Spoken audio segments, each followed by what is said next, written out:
Welcome student, आप सभी विद्यार्थियों का government.vlogs यूट्यूब चैनल पर हार्दिक अभिनंदन। आज हम अध्ययन करेंगे विद्युत धारा कक्षा 10th की और उसमें भी अध्ययन करेंगे विभव एवं विभवांतर। विभव एवं विभवांतर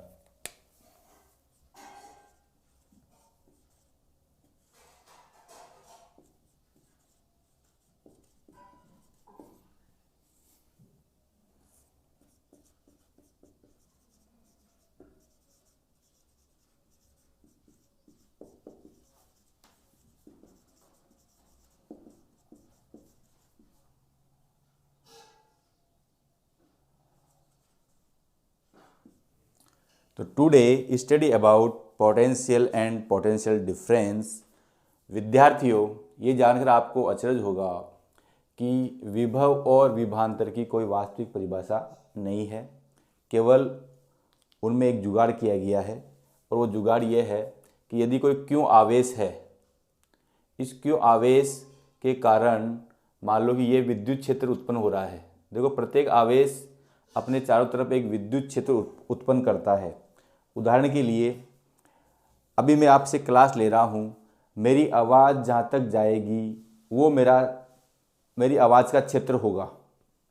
मेरी आवाज़ जहाँ तक जाएगी वो मेरी आवाज़ का क्षेत्र होगा। इसी प्रकार प्रत्येक आवेश भी अपने चारों ओर एक विद्युत क्षेत्र उत्पन्न करता है।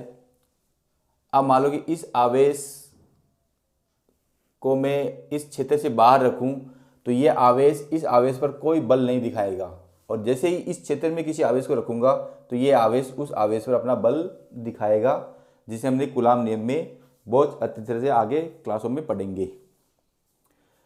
अब हमारा क्या है, ये क्यों आवेश के कारण ये कोई विद्युत क्षेत्र उत्पन्न हो रहा है और यहाँ पर कोई बिंदु ए और बिंदु बी है, और यह कोई परीक्षण आवेश Q0 है। किसी विद्युत परिपथ में परीक्षण आवेश Q0 को बिंदु A से बिंदु B तक लाने में किया गया कार्य को बिंदु A और B का विभवांतर कहते हैं। तो किसी विद्युत परिपथ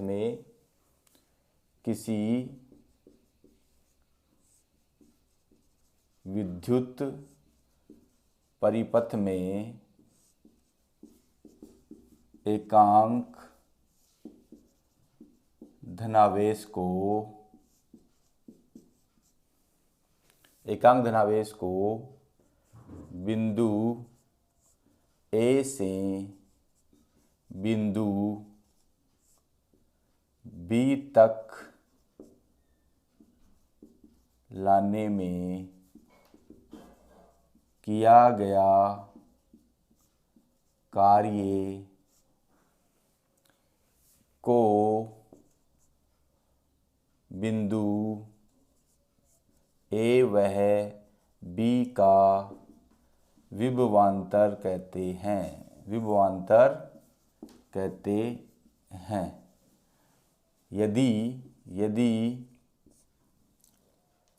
यदि एकांक धनावेश Q वह किया गया कार्य W हो तो विभवांतर निम्न होगा। तो VAB इज इक्वल टू जाएगा W/Q। VAB। अब देखो, विभव प्लस अंतर, जो विभवों का अंतर होता है वही विभवांतर होता है।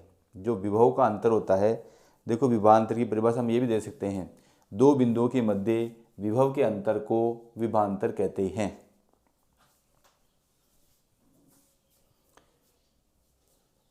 तो ये VA minus VB is equal to W/Q।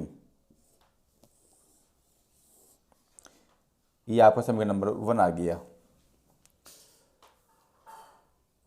तो किसी विद्युत परिपथ में एकांक धन आवेश को बिंदु A से बिंदु B तक ले जाने में किया गया कार्य को उन बिंदुओं के मध्य विभवांतर कहते हैं, या बिंदु ए व बी का विभवांतर कहलाता है।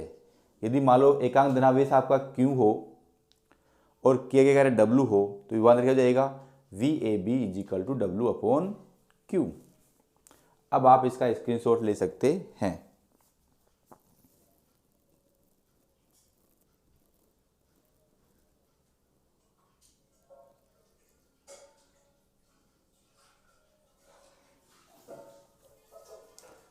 आशा करता हूं कि आपने इसका स्क्रीनशॉट ले लिया होगा।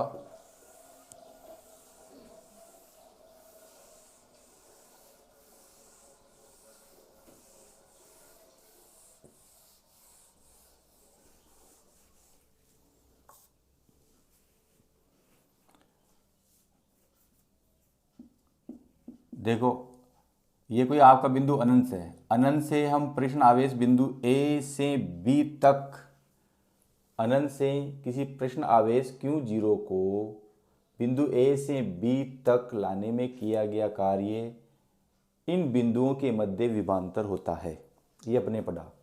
अब देखो, जो अनंत किसी विद्युत परिपथ में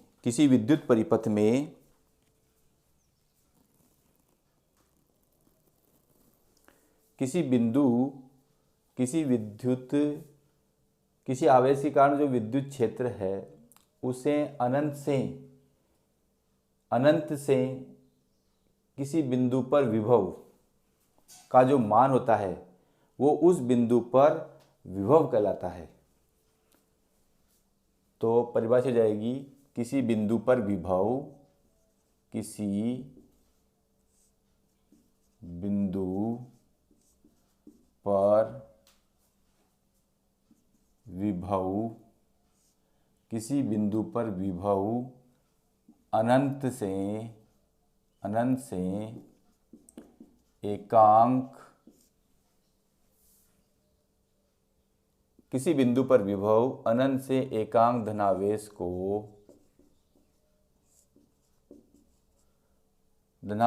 को उस बिंदु तक लाने में किया गया कार्य को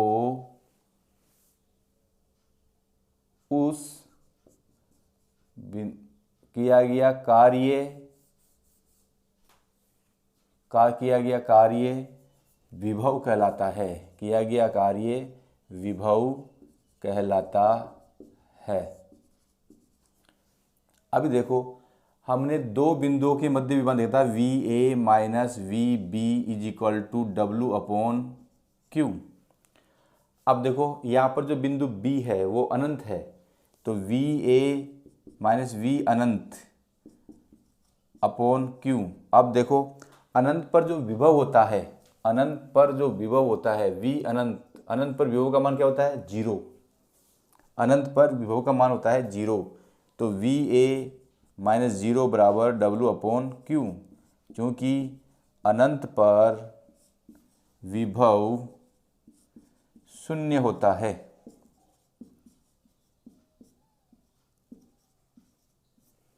अनंत पर विभव 0 होता है, तो VA = W/Q।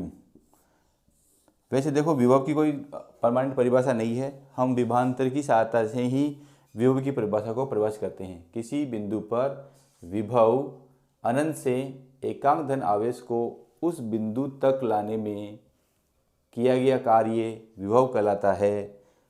अब देखो, जो विभव है उसी परिभाषा हम दे सकते हैं, किया गया कार्य अयम उसके आवेश का, एकांक आवेश का अनुपात ही विभव कहलाता है। अब पुनः आप इसका स्क्रीनशॉट ले सकते हैं।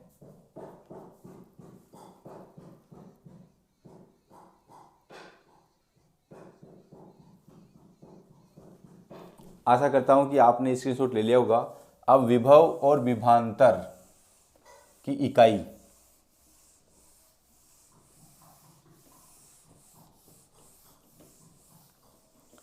विभव व विभवांतर की इकाई। विभव की इकाई, यूनिट ऑफ पोटेंशियल। हम जानते हैं कि V is equal to W upon Q. तो V की इकाई वही होगी जो W अपॉन क्यू की इकाई है।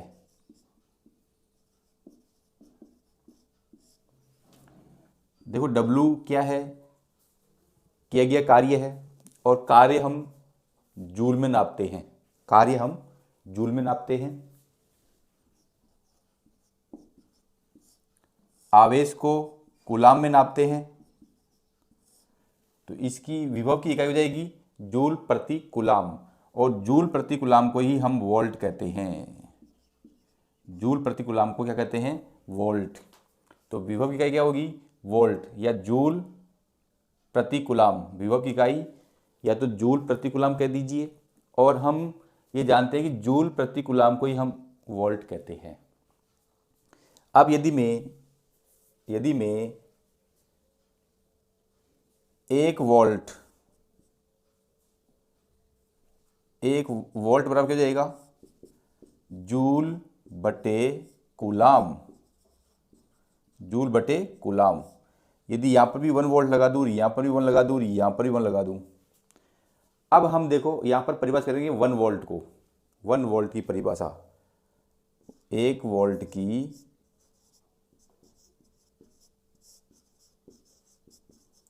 परिभाषा।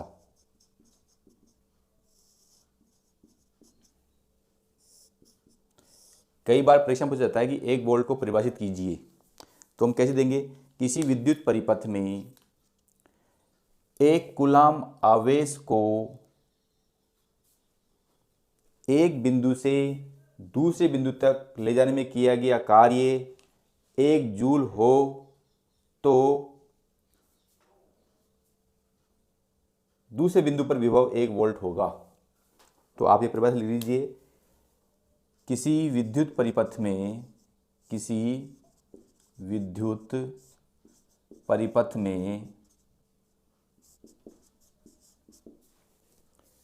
1 कूलाम आवेश को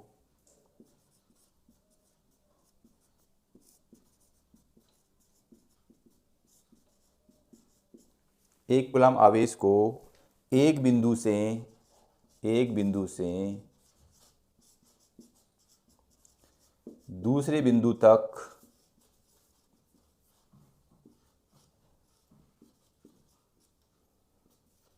किया गया कार्य 1 जूल हो तो दूसरे बिंदु पर विभव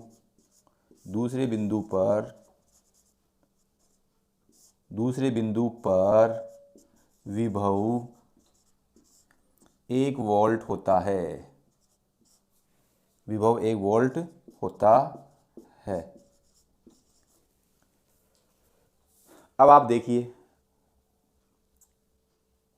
किसी विद्युत परिपथ में 1 कूलाम आवेश को एक बिंदु से दूसरे बिंदु तक ले जाने में 1 जूल कार्य करना पड़े तो दूसरे बिंदु पर विभव का मान क्या हो जाएगा? 1 वोल्ट। अब देखो 1 जूल में 1 कूलाम का भाग लगाएंगे तो 1 वोल्ट ही आएगा। तो ये 1 वोल्ट की परिभाषा हो गई और ये विभव की इकाई होगी। अब आप इसका स्क्रीनशॉट ले सकते हैं।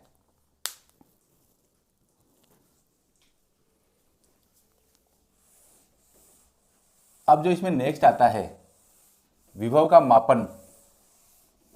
विभव का मापन अपन कैसे करेंगे?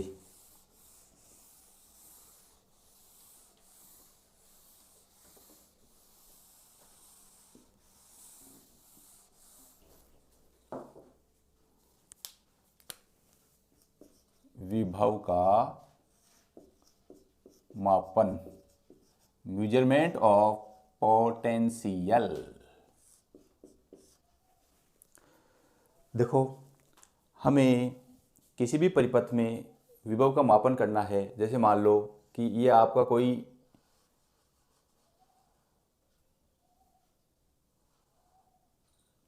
एक बल्ब लगा हुआ है।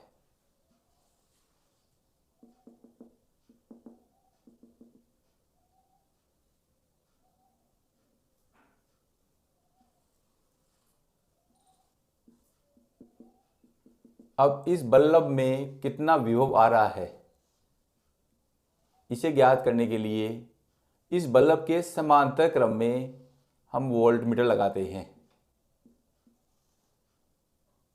इस बल्ब के समांतर क्रम में वोल्टमीटर लगाते हैं। इस बल्ब के समांतर क्रम में वोल्टमीटर लगाते हैं। तो ये बात क्लियर हो गई होगी कि हम विभव का मापन वोल्टमीटर से करते हैं। विभव का मापन परिपथ, विद्युत परिपथ में विद्युत परिपथ में विभव का मापन वोल्टमीटर से करते हैं। वोल्टमीटर से करते हैं। एक बात ये स्पष्ट हो गई। और वोल्टमीटर को परिपथ में सदैव समांतर क्रम में लगाते हैं। वोल्टमीटर को परिपथ में सदैव समांतर क्रम में लगाते हैं।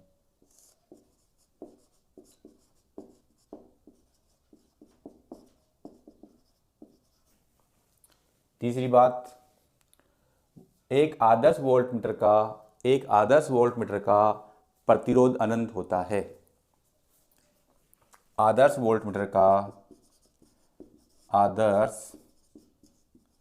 वोल्टमीटर का प्रतिरोध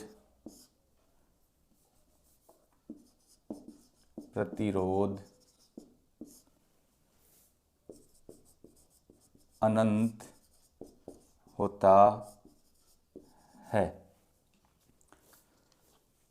अब आप इसका स्क्रीनशॉट ले सकते हैं।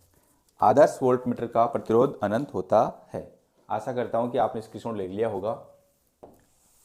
अब जो नेक्स्ट इसमें आता है वो आपका आता है विद्युत परिपथ।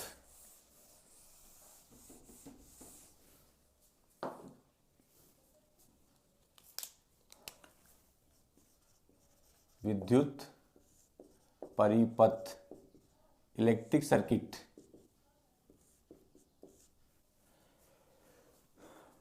विद्युत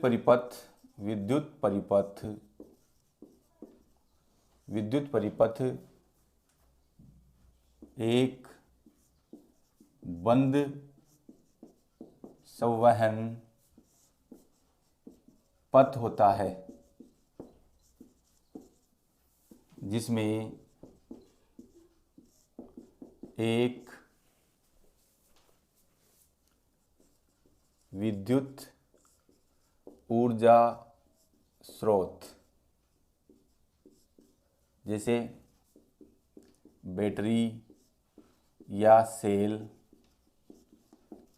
तथा एक विद्युत ऊर्जा व उपकरण लगा होता है। एक बंद संवहन पथ होने के साथ साथ में एक तो उसमें विद्युत ऊर्जा स्रोत हो और एक उस स्रोत से ऊर्जा लेने वाला उपकरण हो। इस प्रकार के बंद संवहन पथ को हम विद्युत परिपथ कहते हैं। विद्युत परिपथ के आवश्यक उपयोगी उपकरण, विद्युत परिपथ के उपयोगी उपकरण।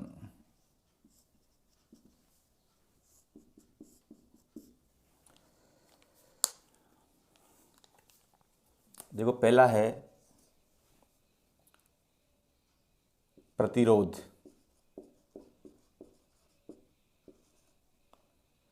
और प्रतिरोध का सिंबल इस प्रकार का होता है, इसे आर से लिखते हैं। इस प्रतिरोध में एक परिवर्ती प्रतिरोध भी होता है, परिवर्ती प्रतिरोध।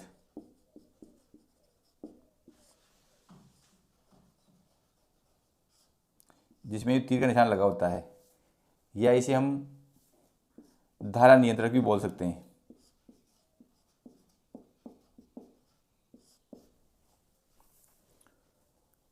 दूसरा जो आता है कुंजी,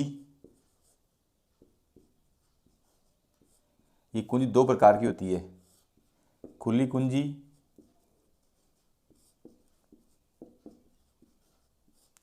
और बंद कुंजी। खुली कुंजी इस टाइप की होती है, और खुली कुंजी में यदि बीच में डॉट लगा दें, यदि खुली कुंजी में बीच में डॉट लगा दें तो क्या होगी, बंद कुंजी का संकेत होगी, बंद कुंजी का चिन्ह होगी। और यदि बीच में डॉट नहीं लगा हुआ है, बीच में डॉट नहीं लगा हुआ है, इसका मतलब है वो खुली कुंजी है, यानी परिपथ में धारा प्रवाहित नहीं होगी। और यदि डॉट लगा हुआ है, इसका मतलब कुंजी बंद है और परिपथ में धारा प्रवाहित होगी। तीसरा आपका आता है वोल्ट मीटर। देखो, वोल्ट मीटर को परिपथ में सदैव समांतर क्रम में लगाते हैं, और इसका सिंबल इस प्रकार होता है, उसके ऊपर वी लिखा होता है और एक सुई लगी होती है। जैसे हम किसी विद्युत परिपथ जोड़ते हैं तो वो सुई आगे पीछे होती है।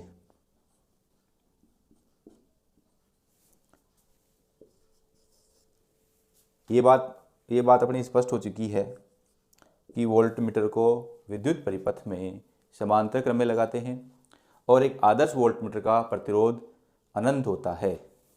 ये दो बातें आपको याद रखिए, 1 नंबर का क्वेश्चन आपका आएगा वो हल हो सकता है।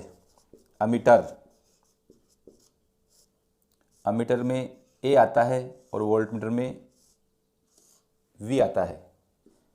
जिस प्रकार वोल्ट मीटर विद्युत परिपथ में विभव का मापन करता है, उसी प्रकार एमीटर विद्युत परिपथ में धारा का मापन करता है। एमीटर को विद्युत परिपथ में श्रेणी क्रम में लगाते हैं, और एक आदर्श एमीटर का प्रतिरोध 0 होता है, और एक सामान्य एमीटर का प्रतिरोध निम्न होता है। एक सामान्य एमीटर का प्रतिरोध निम्न होता है, और एक आदर्श एमीटर का प्रतिरोध 0 होता है।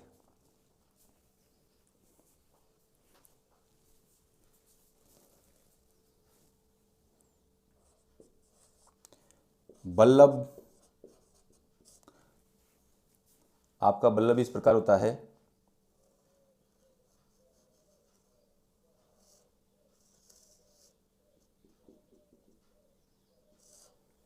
इसे हम कहेंगे बल्ब। यह है आपका बल्ब।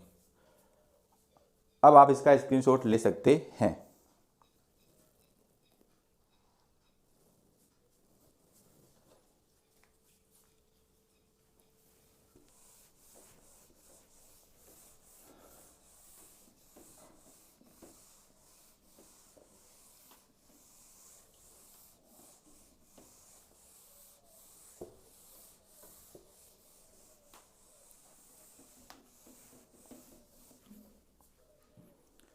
नेक्स्ट है प्रतिरोध।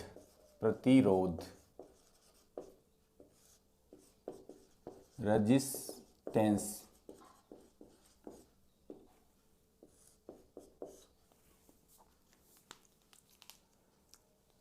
विद्युत परिपथ में धारा के प्रवाह में रुकावट, बाधा या व्यवधान को प्रतिरोध कहते हैं। विद्युत परिपथ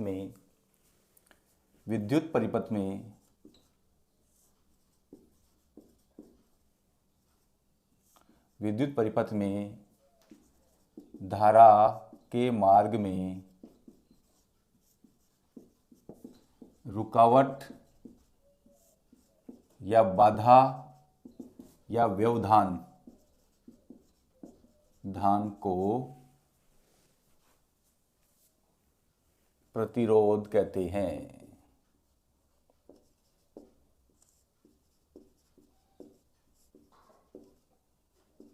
इसे R से प्रदर्शित करते हैं। जब हमने विद्युत परिपथ पढ़ा था तो वहाँ प्रतिरोध और प्रतिवर्ती प्रतिरोध पढ़ा था। तो इसका सिंबल क्या है, आर है। जो आपका एल्यूमिनियम है, एल्यूमिनियम, सोना, तांबा या चांदी है। एल्युमिनियम का जो तार होता है उसमें प्रतिरोध सबसे ज़्यादा होता है, फिर सोने में कम होता है, तांबे में और कम होता है और चांदी में और कम होता है। आपने देखा होगा जो घरों में विद्युत परिपथ में जो तार लगे होते हैं अधिकतर एल्युमिनियम के लगे होते हैं या फिर तांबे के लगे होते हैं। जिन घरों में तार तांबे के लगे होते हैं वहाँ का मीटर में कम विद्युत प्रवाह होता है, विद्युत कम खर्च होती है, और जबकि विद्युत प्रवाह ज़्यादा होता है। यानी कि प्रतिरोध, जितना प्रतिरोध ज़्यादा होगा उतनी विद्युत प्रवाह कम होगी, और जितना प्रतिरोध कम होगा यानी व्यवधान जितना कम होगा उतनी ज़्यादा विद्युत प्रवाह होगी। यदि घरों में हम चांदी के तार से विद्युत प्रवाह करें तो इलेक्ट्रिक बिल बहुत कम आएगा, क्योंकि इसमें चांदी में क्या होता है, जो विद्युत धारा के मार्ग में रुकावट कम से कम आती है, जबकि एल्युमिनियम में सबसे ज़्यादा आती है, उससे कम सोने वाले तार में आती है, उससे कम तांबे में आती है, फिर सबसे कम चांदी में आती है।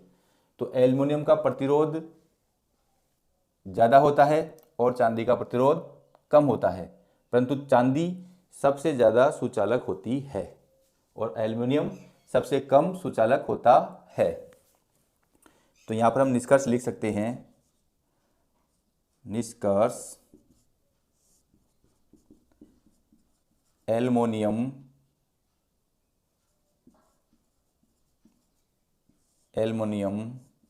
का प्रतिरोध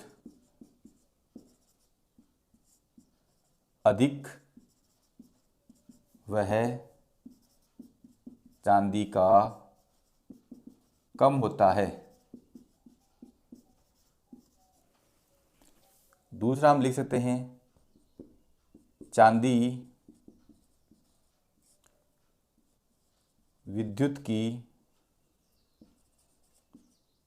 की अच्छी चालक है।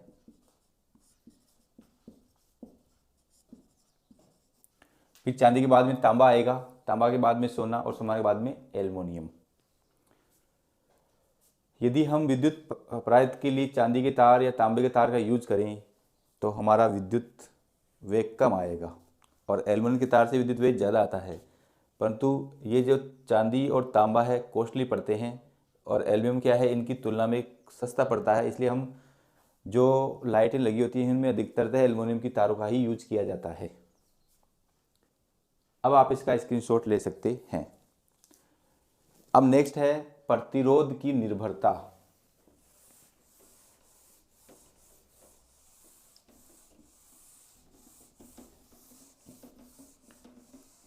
प्रतिरोध की निर्भरता।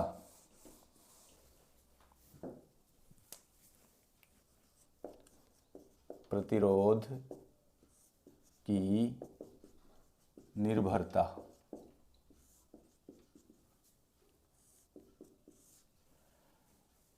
जो प्रतिरोध R है वो चालक की लंबाई के समानुपाती होता है, और जो प्रतिरोध R है वो चालक तार के अनुप्रस्थ काट के क्षेत्रफल के व्युत्क्रमानुपाती होता है। तो प्रतिरोध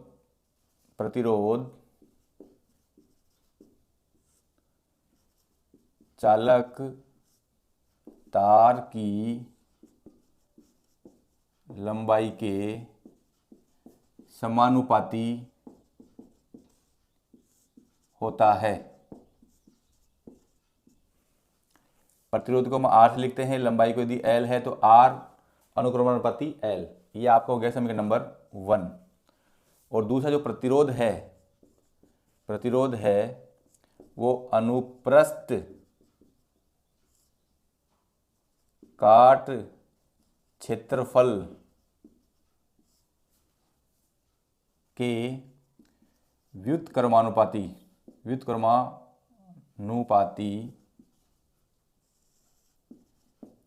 होता है। तो R direct proportional to 1/a। ये हो गया समीकरण नंबर 2। समीकरण 1 और 2 से, समीकरण 1 वह 2 से, तो R व्युत्क्रमानुपाती L/a। अब देखो, जब भी हम फिजिक्स पढ़ते हैं तो अनुक्रमानुपाती चिन्ह को हटाने के लिए बराबर का चिन्ह लगाते हैं और एक नियतांक से गुणा करते हैं। तो R बराबर रो L/a, जहाँ रो, देखो इसे बोलते हैं रहो और हिंदी में बोलते हैं रो, रो है। जहाँ रो एक समानुपाती नियतांक है जिसे विशिष्ट प्रतिरोध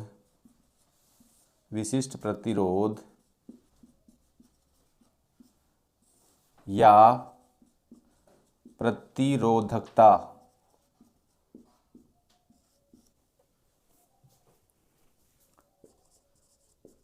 कहते हैं। तो देखो, प्रतिरोध चालक तार के समानुपाती होता है और प्रतिरोध उसके अनुप्रस्थ काट के क्षेत्रफल के व्युत्क्रमानुपाती होता है। यदि हम इन दोनों को जोड़ दें तो आपका ये आएगा, और समानुपात चिन्ह को बराबर तोड़ने के लिए एक नियतांक से गुणा करते हैं जिसे हम समानुपाती नियतांक कहते हैं, और जिसका मान था विशिष्ट प्रतिरोध या प्रतिरोधकता। तो यहाँ रो क्या है, विशिष्ट प्रतिरोध या प्रतिरोधकता। अब आप इसका स्क्रीनशॉट ले सकते हैं। अब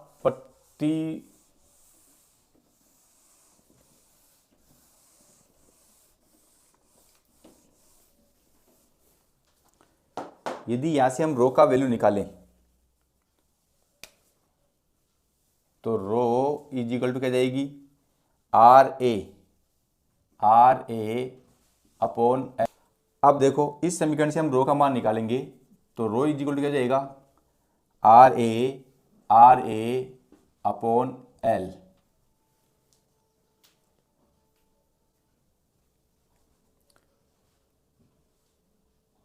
तो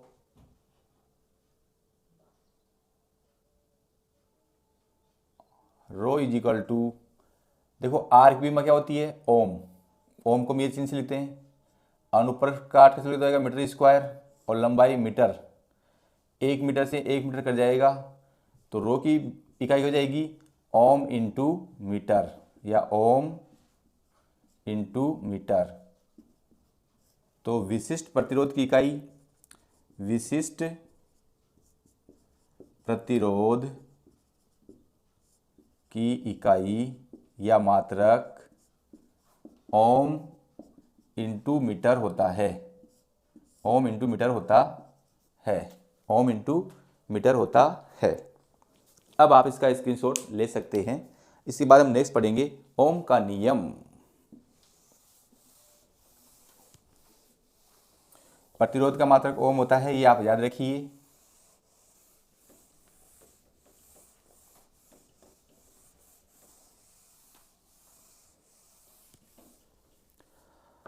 यदि हम ओम का नियम पढ़ने से पहले विशिष्ट प्रतिरोध की परिभाषा देना चाहें तो हम इस प्रकार दे सकते हैं, विशिष्ट प्रतिरोध या प्रतिरोधकता।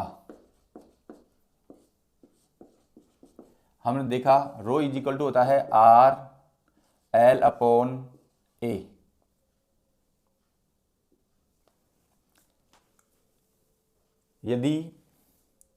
यदि L बराबर 1 मीटर हो और A बराबर 1 वर्ग मीटर स्क्वायर हो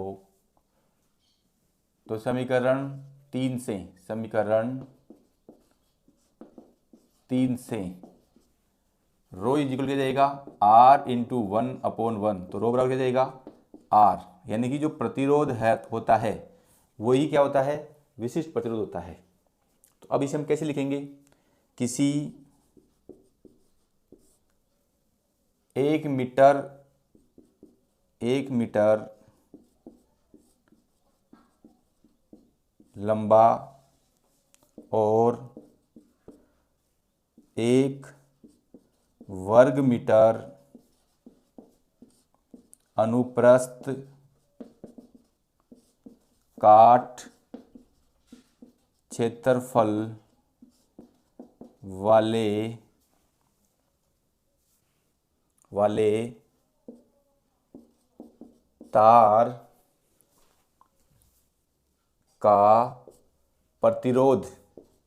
तार का प्रतिरोध विशिष्ट प्रतिरोध कहलाता है, या प्रतिरोधी विशिष्ट प्रतिरोध होता है। देखो, किसी 1 मीटर लंबा और 1 वर्ग मीटर अनुप्रस्थ काट वाले क्षेत्रफल वाले तार का जो प्रतिरोध है वही क्या होता है? विशिष्ट प्रतिरोध होता है। तो ये इसकी हो गई परिभाषा। हमने परिभाषा के लिए कुछ अलग से काम नहीं किया है। इसी परिभाषा में एल को मान लिया 1 मीटर, ए को मान लिया 1 मीटर स्क्वायर, तो समीकरण इसका हो जाएगा r इंटू 1/1, तो ये r इंटू आर, r/1 आ जाएगा। तो जो प्रतिरोध होता है वही विशिष्ट प्रतिरोध होता है। कब? जब उस तार की लंबाई 1 मीटर हो और क्षेत्रफल 1 वर्ग मीटर अनुप्रस्थ काट वाला क्षेत्रफल हो, तो उस स्थिति में जो प्रतिरोध है वो ही विशिष्ट प्रतिरोध होता है। अब आप इसका स्क्रीनशॉट ले सकते हैं। नेक्स्ट हम पढ़ेंगे ओम का नियम, ओम्स लॉ।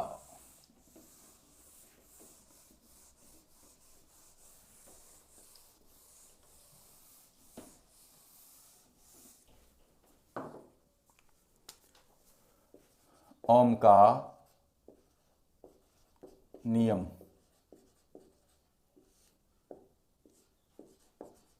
Ohm's law. किसी विद्युत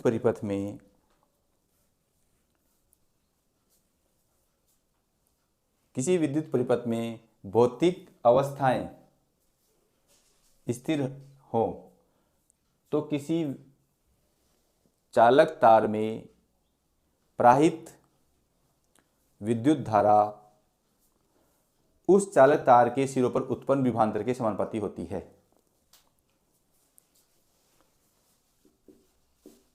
किसी चालक तार में प्रवाहित धारा चालक के सिरों पर उत्पन्न विभवांतर के समानुपाती होती है, अर्थात V समानुपाती I। किसी चालक तार में प्रवाहित धारा चालक तार के, देखो यहाँ थोड़ा सा एक वर्ड खा गया, चालक तार के सिरों पर उत्पन्न विभवांतर के समानुपाती होती है। अर्थात चालक में जितना धारा प्रवाहित होगी उतना ही विभवांतर होगा, जितनी धारा है उतना ही विभवांतर होगा। अब देखो, फिर समानुपाती को इक्वल टू में तोड़ने के लिए एक नियतांक से गुणा करते हैं और वो नियतांक है R। R is equal to जाएगा V/I। अब देखो, जैसे V बढ़ेगा वैसे I भी बढ़ेगा। जैसे I घटेगा, यदि V बढ़ रहा है तो I भी बढ़ेगा, V घट रहा है तो I भी घटेगा। अर्थात मैं यूँ कह सकता हूँ कि जब V और I में हम एक ग्राफ खींचते हैं तो एक सीधी रेखा आती है और जिसका ढाल भी R को दिखाता है। यदि मैं V और I में ग्राफ खींचूं, V वह I में ग्राफ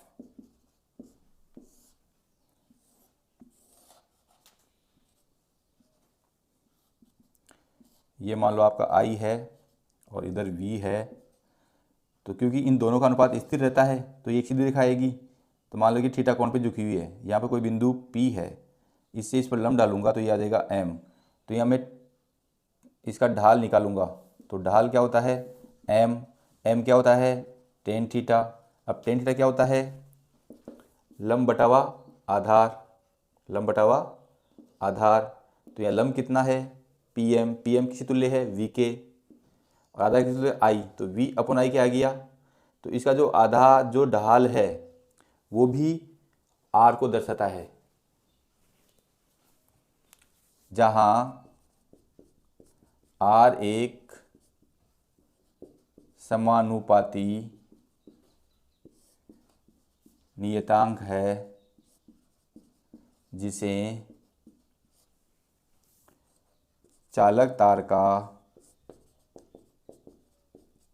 प्रतिरोध कहते हैं।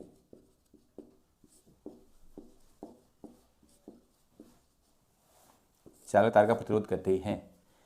तो जो V और I में हमने ग्राफ खींचा है उसका ढाल भी चालक तार का प्रतिरोध दिखाता है। अब देखो प्रतिरोध की इकाई जो हमने पिछली बार प्रतिरोध की इकाई को ओम माना था, प्रतिरोध की इकाई यहां पर हम निकालेंगे। हमने देखा कि R = V/I।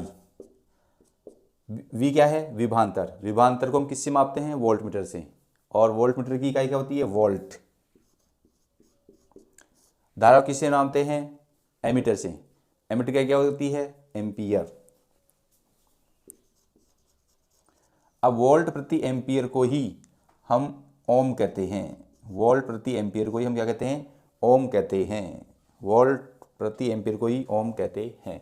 अब आप इसका स्क्रीनशॉट ले सकते हैं।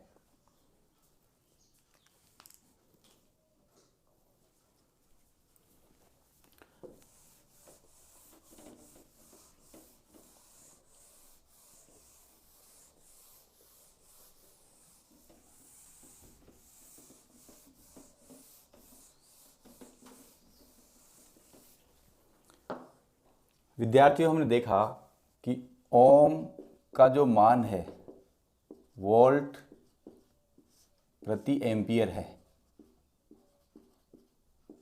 यदि यहाँ पर मैं 1 ओम लगा दूं तो यहाँ पे 1 वोल्ट और 1 एम्पियर हो जाएगा।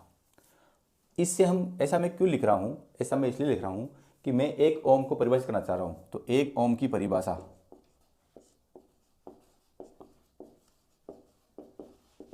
डेफिनेशन ऑफ 1 ओम, किसी चालक तार में 1 एम्पियर की धारा प्रवाहित करने पर यदि चालक तार के सिरों पर विभवांतर 1 वोल्ट होता है तो चालक तार का मान 1 ओम होगा। तो चालक तार 1 ओम के तुल्य होगा।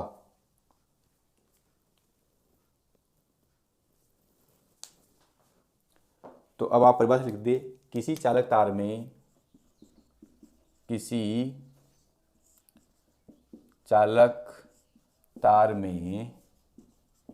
1 एम्पियर धारा प्रवाहित करने पर चालक तार के सिरों पर विभवांतर 1 वोल्ट है तो चालक तार का प्रतिरोध 1 ओम कहलाता है। चालक तार का प्रतिरोध 1 ओम कहलाता है। देखो जो हमने ओम प्रतिरोध की इकाई देखी, और प्रतिरोध इकाई क्या होती है वोल्ट प्रति एम्पियर, और वोल्ट प्रति एम्पियर को हम ओम कहते हैं। तो 1 ओम बराबर 1 वोल्ट बटा 1 एम्पियर। तो चालक तार में 1 एम्पियर की धारा प्रवाहित करते हैं तो उसके सिरों पर विभवांतर 1 वोल्ट होता है। तो चालक तार का प्रतिरोध यदि उसके सिरों पर विभवांतर 1 वोल्ट है तो चालक तार का प्रतिरोध 1 ओम कहलाता है। चालक तार का प्रतिरोध 1 ओम कहलाता है। तो आप इसको रटने की जरूरत नहीं है, आप इसे इसकी सहायता से लिख सकते हैं देख के। अब आप पुनः इसका स्क्रीनशॉट ले सकते हैं। अब हम पढ़ेंगे ओम के नियम का प्रायोगिक सत्यापन, और ये अपना लास्ट रहेगा इस वीडियो का, ओम के नियम का प्रायोगिक सत्यापन।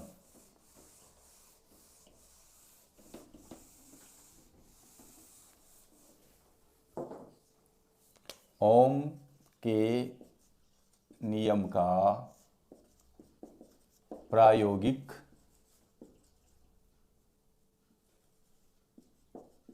सत्यापन।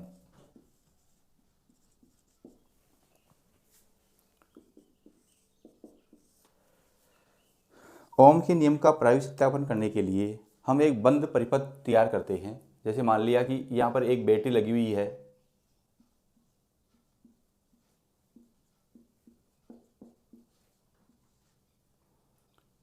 और यहाँ पे एक कुंजी,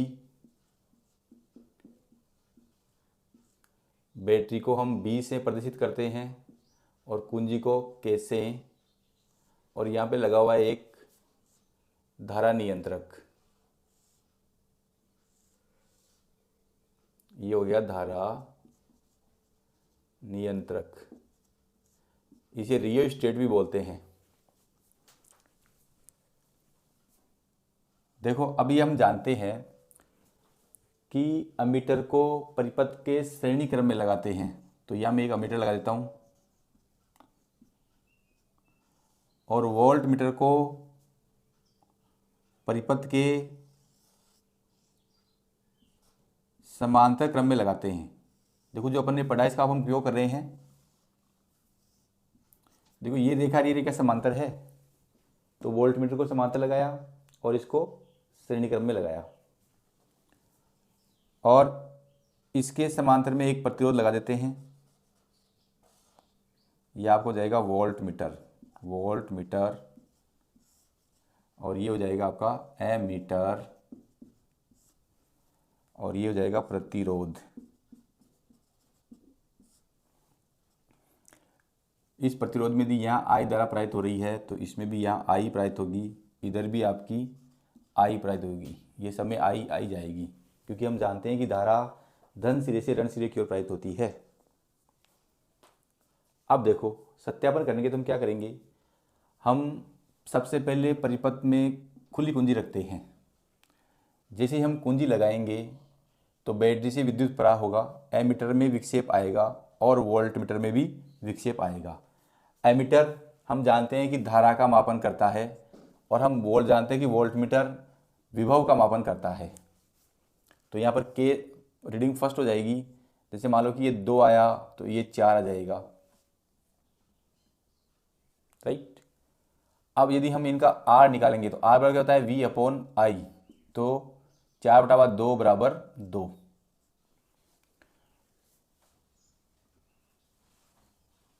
फिर हम क्या करेंगे, धारा नियंत्रक से थोड़ी धारा आगे सरका देंगे इसमें, तो फिर हम रीडिंग लेंगे। तो ये मान लो कि 3 आ गया, ये आपका 6 आ गया, तो फिर अपने V/I निकालेंगे, तो 6/3 बराबर 2। फिर हम धारा नियंत्रक से धारा परिवर्तित करेंगे, तो यहाँ आ गया 4 और ये आ गया 8, तो V/I क्या जाएगा 8/4 बराबर 2। अब देखो हम धारा नियंत्रण में, परिवर्तित धारा नियंत्रण में जो मान लो कि 0 से 20 ओम का है ये, तो पहले मान लो कि हमने 2 ओम किया, फिर 4 ओम किया और फिर 6 ओम किया। तो 2 ओम किया तो एम्पेयर में जो रीडिंग आएगी वो तो हम धारा की सिद्ध में लिखेंगे, और जो वोल्ट मीटर में रीडिंग आएगी वो वोल्ट की सिद्ध में लिखेंगे। फिर हमने 2 से 4 किया, 4 में जो एमीटर में विक्षेप आएगा उसको तो आई की सिद्ध में लिखेंगे, और जो वोल्ट मीटर विक्षेप आएगा उसे वी की सिद्ध में लिखेंगे। फिर हमने धारा नियंत्रण को 6 ओम पे करेंगे, तो आई का मान आया 4, वी का मान आया 8।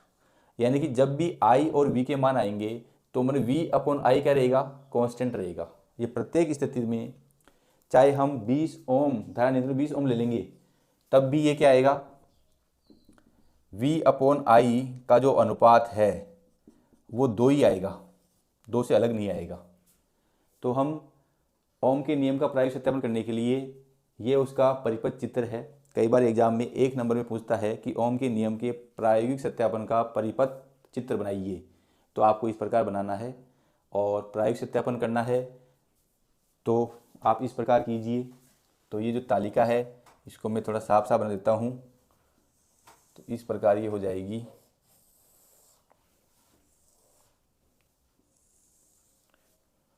अब देखो, यदि इस तालिका का फिर मैं ग्राफ खींचूं तो ग्राफ भी क्या आएगा, एक सीधी रेखा आएगी और उसका ढाल किसको दिखाएगा, उसके प्रतिरोध को दिखाएगा। तो इसका प्रायोगिक सत्यापन जैसे अब मैंने चित्र पिछली क्लास इससे पहले बनाया था सेम वैसा ही आएगा और उसका ढाल निकालेंगे तो किसको दिखाएगा, इस 2 को दिखाएगा। तो ओम के नियम का प्रायोगिक सत्यापन का परिपथ चित्र आप जरूर याद रख लें, ये एग्जाम में आ जाता है। तो डियर स्टूडेंट्स, आप मेरे वीडियो को लाइक, कमेंट और सब्सक्राइब करना नहीं भूलें। Thank you.